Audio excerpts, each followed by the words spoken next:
Hello everybody and welcome back to the Cow Farmer Dan YouTube channel. It has been a long time since we have done regular uploads, but hopefully now going forward into the spring we will be back a bit more regularly than we have over the winter. Today we bring you beautiful sunshine and blue skies, but anyway, that's not why we're here today. The main reason for today's video, we have a new arrival and I'm looking at it now. Right, so here it is. We have purchased ourselves another tractor. We're not going to call it a new tractor because, as you can tell, it's nowhere near new. So this is what it is. Obviously it's a Massey Ferguson and it is a 375 with an 880S loader. So why have we made this purchase? This is here to temporarily replace our 265 yard scraper tractor. So our 265 is now, it's a 1986 model, so this is it's approaching 40 years old. It hasn't been here since new, but it was kind of 2 or 3 years old when it came. So it's been here a very long time, and since day one it has been our yard scraper tractor. And for kind of the first 20 years it was here, it also did sided trailer work, bits and pieces of other slurry tanking and whatnot, but for kind of the last 15 years all it has done is purely yard scraping, and that has now taken its toll on the 265 to the point for next winter it's gonna get us through this winter, but for next winter something needs to be done to rejuvenate it, if you like. The clutch is almost gone. It doesn't charge the battery, it's got no lights, the heater doesn't work, the radio doesn't work. There's lots of little bits and pieces of all that have all added up on the 265. Something needs to change, but we don't want to replace it. It is ideal for what we want to do. It is the ideal size, ideal power.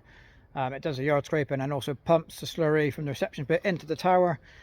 It's got perfect, it does that without issue. All right, the 265 is the only tractor on this farm that works every single day of the year. Even if it's just like 10 minutes of a summer Sunday morning scraping the yards, it is the only one without fail that works every day. Even the loader doesn't work every day in the summer, but the yard scraper does. And during the winter when it's really busy, it is always the first tractor to start in the morning and the last tractor to stop at night. Obviously, okay, it's not working all day, it's not working all day. It is, bits and pieces at milking times and that, pushing food up, but it is always the first to start and the last to stop. And there is a very good argument saying that a scraper tractor doing that we rely on as much as that should be the newest tractor on the farm, and we should be buying something brand new to replace it. But we don't want to do that. We want to keep our 265 because, like we said, it's the right size, it's the right power, and trouble with new stuff, you get all the emissions control, AdBlue and all that, and as a scraper tractor that spends 90% of its time on tick over, creeping in and out around the sheds, that doesn't work for modern engines. They don't like it. They need to work hard. We don't want a modern engine or a modern tractor on the scraper. The only advantage potentially a new tractor would have over the 265 is a wet clutch power shuttle transmission. But we've never had that on there, so we can manage without that. Anyway, so that is why the 375 is here. This is going to do the scraping for next winter while we get the 265 into the workshop and just rejuvenate it, get it back to where we need it, ready for going on scraping for the next, who knows, 40 years potentially. Yeah, so the 375 is a temporary yard scraper. But then it will stay and more than likely go on to the straw blower while the 698 has a rest, because that needs a few things doing to it as well. So let's have a look round it. So this is, like we said, 880 loader or 880S. The S is, I think that means a short boom for a smaller tractor. We used to have a 390 with an 880 loader on, and that was a bit bigger on a bigger tractor. This one has got a Euro carriage adapter on it. Okay, so it will fit them, which matches the Kubota, so we can use our current implements on it. Two-wheel drive, which is what we wanted. nice and nimble. Low profile cab, which means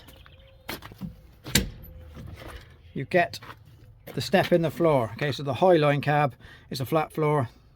This has got the step in, which keeps the roof height low. Worn out tyres, so they need changing. It is N registration, that's 9596, from MST. Look, come down Devon Way, MST, no longer trading. That's unfortunate, but that is the way of the modern machinery dealer thing.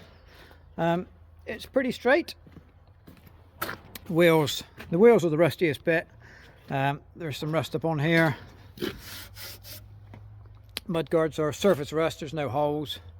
And overall, to look at, like same on the bonnet, rusty on the bonnet, but nice and straight, not bashed around. So we do have a missing window here, and the reason for that, we think, or more than likely, is the gas strut off the door is gone, and the door has swung round into the mudguard, broke the window, and has bent this bar here.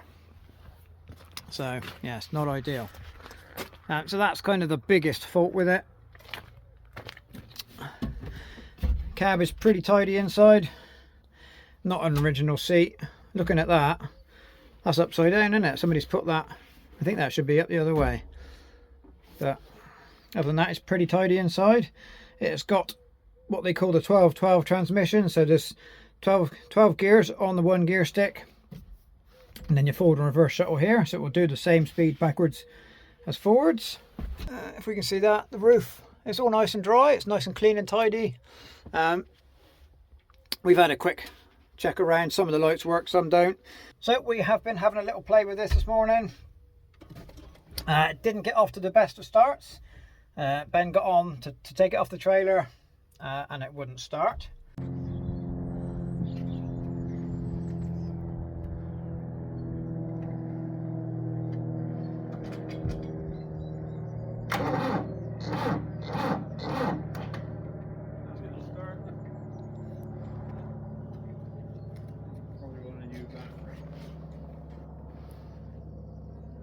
We did end up jump starting it, and with putting it, we jump started it. We tried jump starting it from a battery, and nothing, wouldn't turn over. Put a tractor onto the jump leads, and it fired up straight away. So, but it was pretty chilly this morning. It probably needs a new battery, clean the terminals, all that kind of stuff. We have all had a little play with it. It's been for a run up and down the road. Dad's had a little whiz around the yard with it. We picked up a bucket, tried to pick up some stone.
Is that it?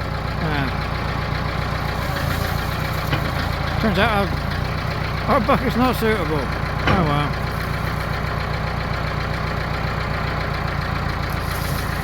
We filled it up, now we can't empty it.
I think what I am going to try and do, get all this repainted. Where are we to?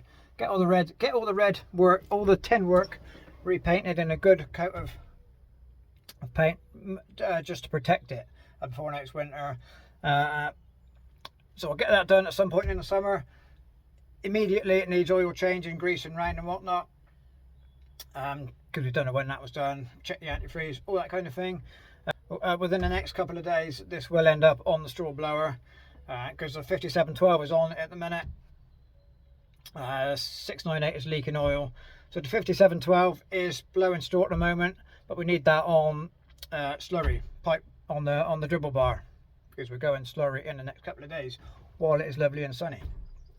So this isn't the first 300 we've had here. We did say earlier on in the video we had the 390. The 390 came here new in 1989 as the loader tractor. That was the first four-wheel drive that Dad ever bought that was ever here.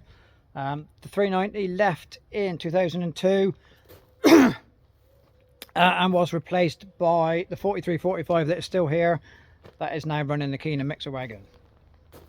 And then in 1994 Dad bought a 1992 399 that was our first 6-cylinder tractor. So for a little while we had the two 300 series here.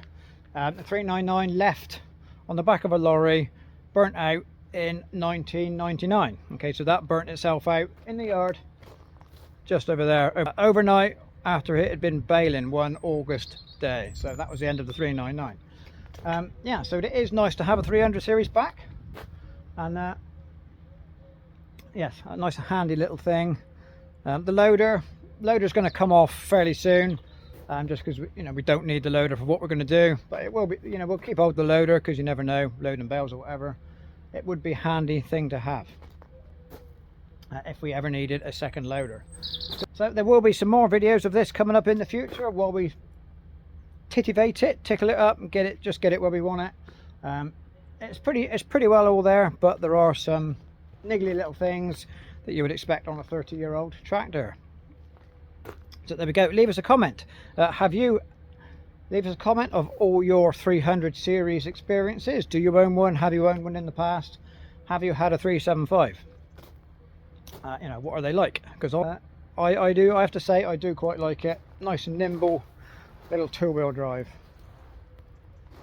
And yeah, so there we go. Right, I will say thank you very much for watching.